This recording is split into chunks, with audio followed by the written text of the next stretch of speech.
70-এর দশকের শেষ ভাগে জিয়াউর রহমান ভারতের উপর নির্ভরতা কমিয়ে পশ্চিমা দেশ চীন ও মুসলিম বিশ্বের সঙ্গে সম্পর্ক জোরদার করেছিলেন। এবার সে পথেই হাঁটবেন প্রধানমন্ত্রী তারেক রহমান। পররাষ্ট্রমন্ত্রী ডক্টর খলিলুর রহমান সাফ জানিয়ে দিয়েছেন এ কথা।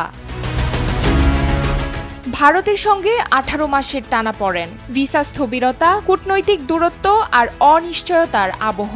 এই প্রেক্ষাপটেই বাংলাদেশে ক্ষমতায় এলো নতুন রাজনৈতিক সরকার। ফলে ঢাকা দিল্লি সম্পর্ক নতুন মোড় নেয় কিনা সেটি জানতেই মুখিয়ে আছে জনগণ।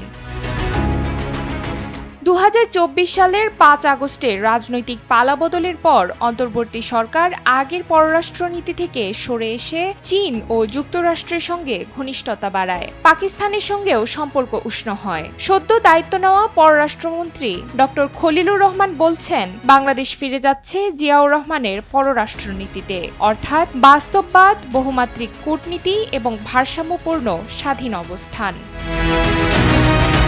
70-এর দশকের শেষ ভাগে জিয়াউর রহমান ভারতের ওপর নির্ভরতা কমিয়েছিলেন। শীতল যুদ্ধের বৈশ্বিক বিভাজনকে বাংলাদেশের স্বার্থে কাজে লাগিয়েছিলেন তিনি। মধ্যপ্রাচ্য ভিত্তিক কূটনীতিতে জোর দিয়ে সহায়তা বাড়ান, পাকিস্তানের সঙ্গে সম্পর্ক উন্নয়ন করেন, এমনকি দক্ষিণ এশিয়ার আঞ্চলিক সহযোগিতার ধারণা দেন। ফলে আত্মপ্রকাশ করে সার্ক।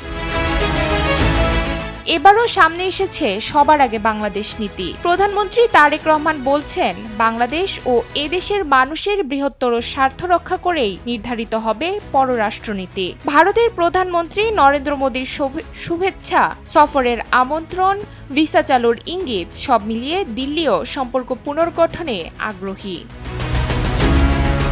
তবে বিশ্লেষকরা বলছেন, শুধু স্লোগান নয়, প্রয়োজন পেশাদার কূটনীতি। বিশ্ব এখন বহুমাত্রিক শক্তির কাঠামোয় এগোচ্ছে। সেই বাস্তবতায় কোনো এক দেশের উপর নির্ভরশীল না হয়ে উন্নয়নকেই অগ্রাধিকার দিতে হবে। সম্পর্ক হবে সমতার ভিত্তিতে, তৃতীয় দেশের ছায়া ছাড়াই।